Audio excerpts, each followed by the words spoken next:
Welcome to The Big Unlock, where we discuss data, analytics, and emerging technologies in healthcare. Here's some of the most innovative thinkers in healthcare information technology talk about the digital transformation of healthcare and how they are driving change in their organizations. Hello, everyone, and welcome back to my podcast. This is Patty, and it's my real privilege and honor to have as my special guest today John Sculley, former CEO of Apple. John, welcome to the show. Thank you, Patty. It's a pleasure to be with you. Thank you very much. John, of course, Apple needs no introduction, but I was thinking maybe we could start the conversation by asking you how you got involved in healthcare and what are some of your current affiliations in the healthcare space? It actually, Patty, goes back to 3 months after I joined Apple. I was sitting around in the Macintosh engineering lab with Steve Jobs and Bill Gates, and they were talking about their noble cause to change the world one person at a time. Steve was going to do it with a product that was to be called Macintosh, that was designed for non-technical people to do amazing things. And Bill was doing it with shrink-wrap software, something that was entirely new to the computer industry. And those words, noble cause, I'd never heard before in business. And they stuck with me over the years. And many decades later, one of my close friends, Bob Metcalf, who invented Ethernet, said, John, people like you and me need to reinvent ourselves when we get older. And so I thought about it and said, I'm going to reinvent myself. This was 13 years ago around a noble cause. And so I picked healthcare, and I've been doing helping entrepreneurs, founders build some very successful digital healthcare companies. We built a company, Grant Versandig, who was the founder, and I was his mentor, an investor. We built a company called Rally Health that we sold to United Healthcare, which is now probably the largest, most successful consumer engagement digital health company. I co-founded a company called Misfit Wearables, which we sold to Fossil about 3 years ago, very successfully. And I'm involved with MD Live, which is a telehealth company. And I'm also part of the founding team and chairman of a company called RX Advance, which is a platform company in the prescription drug space called the PBM. And I'm also involved with a company called Zedson over in London, which has had a real breakthrough in terms of developing a sensor technology that can do non-invasive blood glucose monitoring that is as accurate as any true blood test. So these are all examples of companies that are disruptive, doing exceptionally well, and I just feel very lucky to be a part of them. That's just wonderful. So I will come back to the concepts of disruption and in a little bit, disruption, innovation in a little bit. Let's talk about digital transformation. And you mentioned the digital health company that you founded and you sold to United Health. And of course, United Health has been doing some very interesting things in the market. As healthcare consumerism gains ground, digital technologies are redefining the way healthcare providers and the entire healthcare industry is relating to consumers. But there seems to be a lack of a very clear definition around what digital transformation is all about and what it means. So in your mind, what does that term mean to you, digital transformation, and how do you see that playing out in healthcare today? Well, I've been involved with platform-based technology going back to the days when I was at Apple. Apple was one of the first platform companies, and I've been in telecommunications with Metro PCS. I've been in financial services with Intralinks. I've been in a number of other consumer companies like Hotwire and so forth from the earliest days.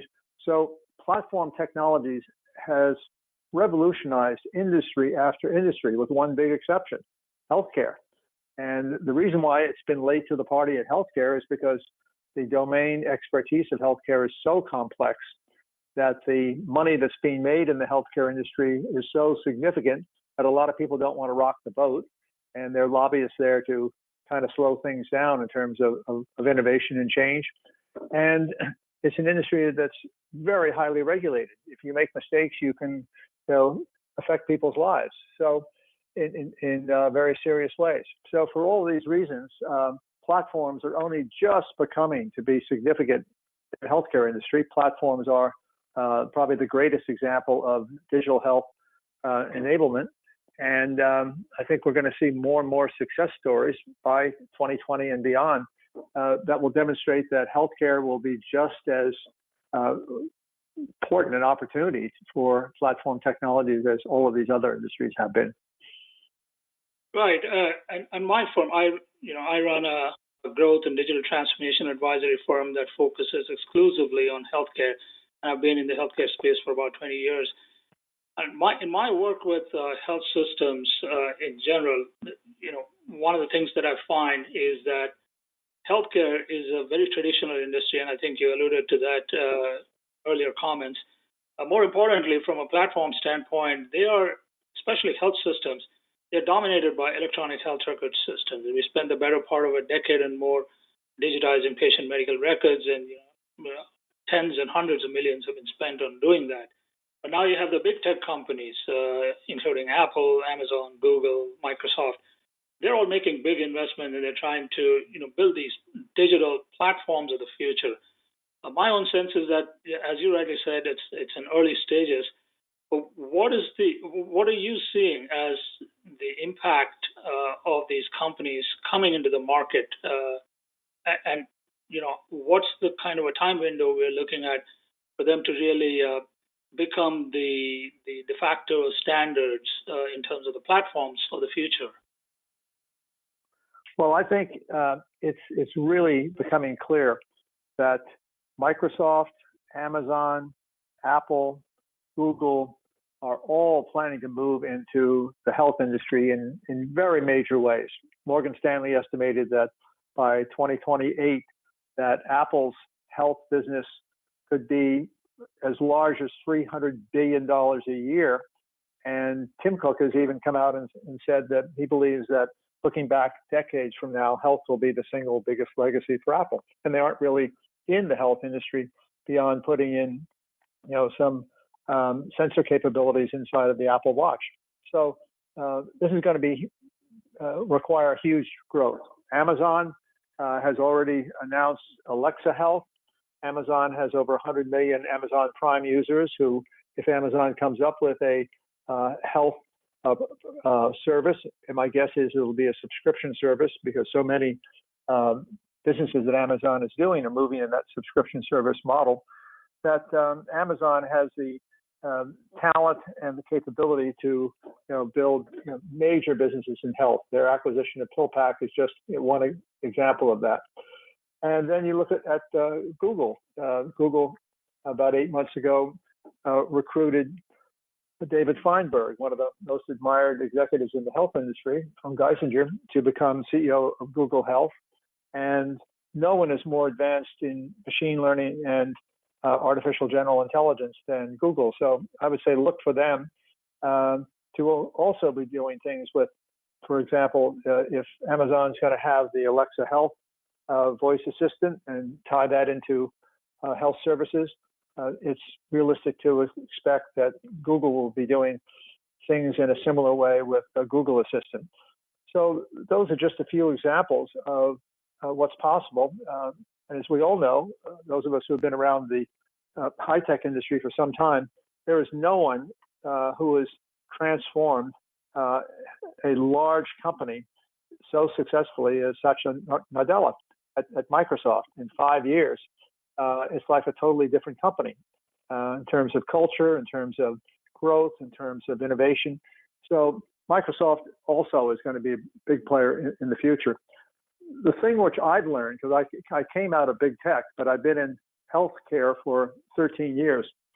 One of the things that really captured my imagination is why I got involved with a cloud-based PBM, pharmacy benefit management company called RX Advance, that was just beginning at the time I got involved, is that the founder, Ravi Ika, pointed out to me, he said, John, by regulation, CMS requires that every prescription that is written must have documentation of the clinical claims and related lab data.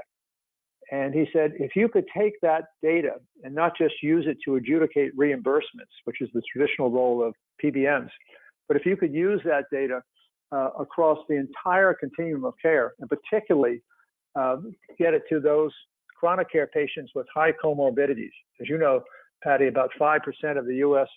population represents almost 50% of the $3.6 trillion health spend every year. And these patients are chronically ill. They're killing themselves and killing the healthcare system. And they very typically had 9 high comorbidity diseases.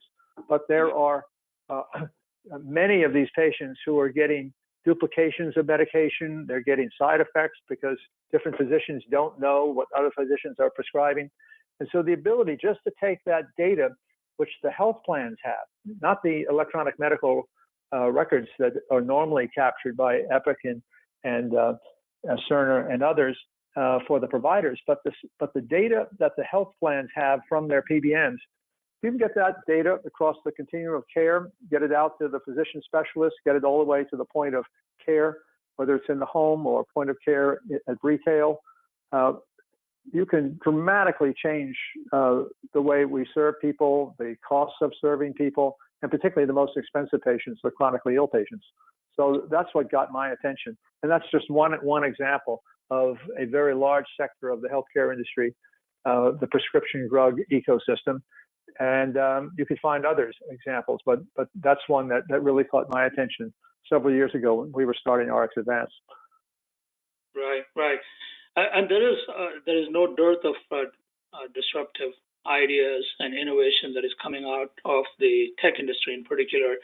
At the same time, some of the incumbents, if you will, are also reinventing themselves, it seems like, and non-traditional players are also entering the market. A couple that come to my mind are obviously Walmart, on the one hand, trying to leverage their large retail footprint. But, CVS just today, they announced these health hubs. They're going to turn all of their clinics into some kind of a quasi-healthcare facility is what it is. So even the incumbents are reinventing themselves. So is there some kind of common ground where all of these models are going to converge, or do you think there's going to be multiple models in play in the foreseeable future? Well, first of all, healthcare is not a winner-take-all industry. This is not like Facebook, who dominates social media, or like Google that dominates search and advertising. This is a giant industry where there's plenty of room for many different companies, whether they are incumbents, with the examples you just gave, or whether they're high-tech innovator leaders who choose to come into this big industry, or whether they're brand new startup companies like the ones I'm involved with. There are huge, huge opportunities. And that's why I'm quite optimistic, Patty, that all of these players are going to be making significant investments. Hopefully some real innovation will come out of it. What we need in the healthcare industry are some role models. We have great role models in all these other industries that have adopted platforms and adopted business models that focus on the customer as opposed to the institutions. Still a relatively new idea in healthcare. And it's inevitable in my mind that we're going to have, as we move into the early 2020s and beyond, we're going to have a number of incredibly successful new companies, much as we saw in e-commerce, social media, entertainment, telecommunications in prior decades. We're going to see that in healthcare in the 2020s. So I'm very, very optimistic. And I think it's not a winner-take-all industry. No one company is going to dominate a $3.6 trillion industry. Right. And I tend to agree with that as well. And now, in healthcare, to be successful, one has to address the whole reimbursement or payment model, if you will. Healthcare is used to fee-for-service model for a really long time. So for every kind of service, there has to be some kind of a medical code attached to it, so health systems can get paid. Now, of course, the CMS and everyone else is trying to move the needle more towards capitated model, value model. but all indications are that the progress there has been a little slower than what everyone expected it. So in an environment like this, when investment dollars are hard to come by, and the investments have to be justified by some kind of a tangible return, which is either through a reimbursement model or through some other self-funding model, if you will. These big platform companies, do you think that their ability to make an impact in the near term is going to be determined by whether the reimbursement environment changes, or do you think that they're going to be successful no matter what? Well, you've done an excellent job of outlining the conditions that we have to deal with. First of all, in 2014, when the Affordable Care Act was launched, all of the attention went towards the many, many mistakes that were made in its design. But in parallel to that, CMS started rolling out value-based care. And so now it's 2019, we're 5 years into it, and value-based care is starting to be better understood. People are thinking about how they can adapt, if they're already in the healthcare industry, their business models to be able to shift from fee-for-service to value-based care. There's no way we'll have a sustainable healthcare system for the nation over the decades ahead unless we can make that transition to value-based care. The value-based care model creates a number of incentives.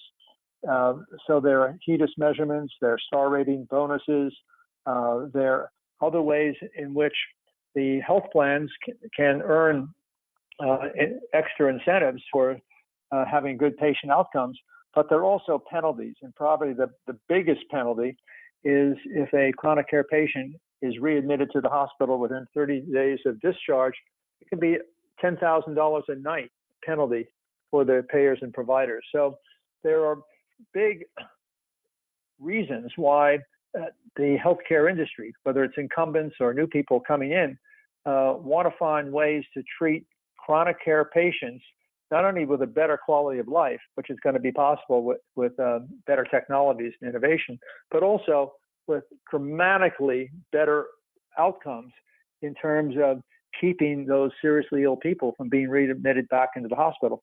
And just to put that into context, it's estimated over the next 5 years, 40% of the hospital beds in America are going to be eliminated.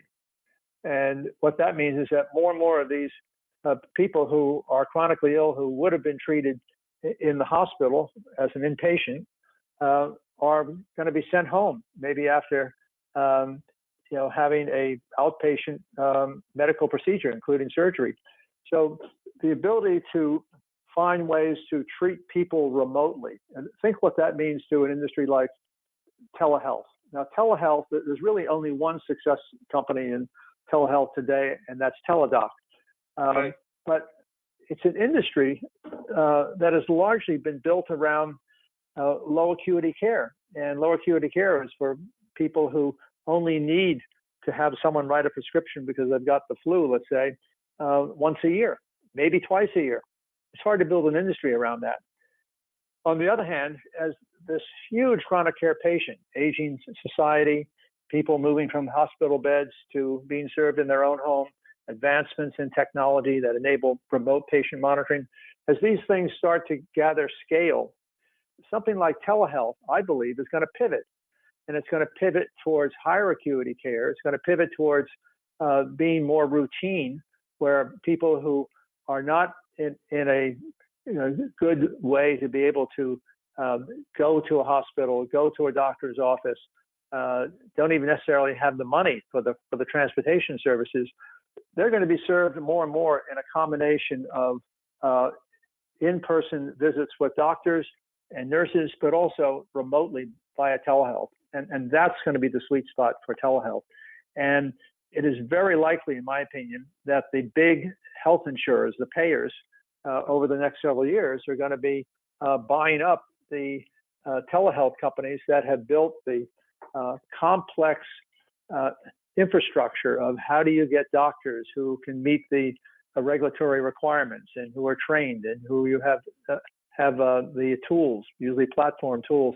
How do you get those into a much bigger system where they can scale maybe throughout a payer's network. Because the whole focus in the payer industry is to invest in ambulatory care. Part of that ambulatory care includes telehealth. Right. And I think you make some very good points, especially about the overcapacity of beds in hospitals. One of my guests on this podcast a month ago was Dr. Toby Cosgrove, and he said that is something that is, he said the same thing you just did, which is that this is unsustainable, and we are an overbedded healthcare system, especially at a time when the trend is increasingly towards the virtualization of care. And you pointed to telehealth, which is just one of the modalities in which this virtualization is playing out.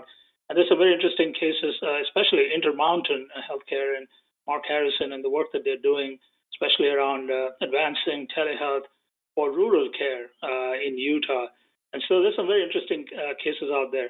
Now, let me switch gears here a little bit, John, and ask you about the state of the digital health innovation ecosystem. Now, last year, the numbers are that, 8 billion, 10 billion, give or take, was invested in digital health startups.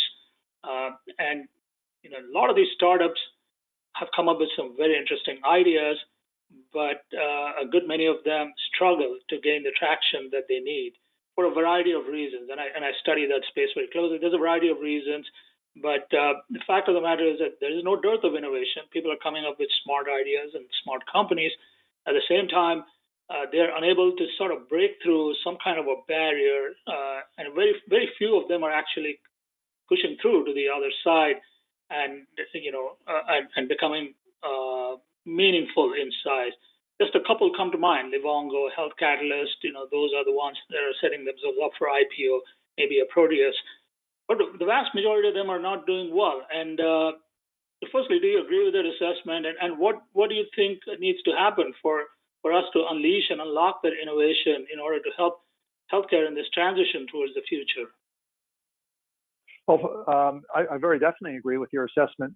But let me give you an example from my own experience of a digital health company that was started by a very talented young founder who, when I first met Grant Versandig, he was 21 years old. He had dropped out of Brown University, and he had this vision of wanting to start a consumer engagement health tech company, and it was called Rally Health. And the thesis behind Rally Health was that if you could get people engaged, at that time there were other consumer engagement companies, but they were only getting single-digit adoption, whereas with Rally Health, we introduced a health risk assessment model that was very simple, 40 screens divided A and B on either side of the screen, and we would ask 40 questions. Are you like this or are you like that? And by building up those answers to 40 questions, just looking at screens, we were able to get incredibly detailed digital profiles of the respondents. We used that data to set up self-organized groups. These are women almost entirely. Turns out women were the largest online gamers at that time because they liked Candy Crush, they liked Angry Bird, they liked New York Times puzzles. Not video games, but these types of skill games. And right. The result was that when we went to United Healthcare, we were talking to the Optum group. They had a real problem making money with their preventative care and their wellness patients. So as part of the transaction, they agreed to move 10 million preventative care patients from Optum, which they were not making money on at that time, and another 10 million of their wellness patients they were not making money on at that time, over to our digital platform. We were one of the first digital platforms. Now I'm going back now almost 5 years. And we worked with them to come up with a way to get women who are the typical decider for their families as to what things they ought to do in care. We got the women excited about ways in which they could modify their behavior and they could earn discounts on copays and deductibles. And because United Healthcare owns Optum, we were able to much like frequent flyer miles for the airlines, we were able to come up with a program working with United Healthcare, which would lower the deductibles and the copays, which meant for the health plans improving their MLR, their medical loss ratio. And it turned out to be incredibly successful, very profitable. Once United owned it, and Grant Verstandig is still the CEO of that business, as well as the Chief Digital Officer for United Healthcare, it turned out to be probably the best success story that I've seen in digital health. And we were lucky enough to have sold that company for over $2 billion. So there are examples, but I tell you this story because there are a lot of things in this story that even if you are a talented digital health designer, if you don't understand MLR, medical loss ratio, if you don't understand reimbursements on how people get paid, how do you measure outcomes, if you don't understand the complexity of the health domain, you can't integrate at scale the types of innovations I've just described with Rally Health. So I believe, Patty, that it's going to be a requirement that you have on your team people who have deep domain expertise in healthcare, but also people who understand the advantages of platform technologies and particularly consumer engagement, because the shift in power is going more and more towards the patient. Oh, that is a fantastic story, John. John, we just have a few minutes left, and I just wanted to ask you a really open-ended question to round out this fascinating conversation. If you were to look, let's say, 3 to 5 years into the future, who do you think are going to be the big, dominant, players in the healthcare ecosystem of the future, especially from a technology-enabled healthcare delivery kind of a scenario? Well, I'll just give you, it's always easier to talk about things that I know about. So I'll take the example of what we're doing with a platform-based PBM. As you know, prescription drugs are under the spotlight for, PBMs being middlemen who are very opaque. We need to have lower costs for prescription drugs, and everyone knows that the PBM system needs major improvements from an innovation standpoint. At RX Advance, our team had 16 years of experience building healthcare platforms before we built RX Advance. We did $10 billion of contracted revenue last year in our 5th year. We will easily double that in 2019. And our aspirations by the mid-2020s is that we can get to somewhere between 40 and 60 billion dollars of contracted revenue. And all of this is being done with a platform technology. The thing that's, I think, a real wake-up call for the PBM industry is if we had the amount of revenue that, let's say, Express Scripts has, where they have 37,000 employees, with our platform, we could serve that large volume of business with maybe a couple of thousand people. So 2,000 versus 36,000 people. We have no call centers. Everything is done through robotic process automation, using machine learning. We are extremely accurate. Every time we deploy in a new market, we never have a hiccup. It works perfectly the first time. And so these types of changes have got to be able to work at scale. They have to be able to integrate into large systems, large traditional organizations that already exist, and they have to do it with no compromises. So it's a high bar to meet, but it's very definitely achievable. Right. Well, all the very best for the mission of the company. I kind of took a look at the website. Seems to be a very interesting new model. And John, of course, it's been fascinating to hear your thoughts on healthcare and technology in general. And it's been a pleasure speaking with you. Well, thanks for inviting me on, Patty. It's been great fun, and you always attract interesting guests. Thank you very much. We hope you enjoyed this podcast. Subscribe to our podcast series at www.thebigunlock.com. And write to us at info@thebigunlock.com.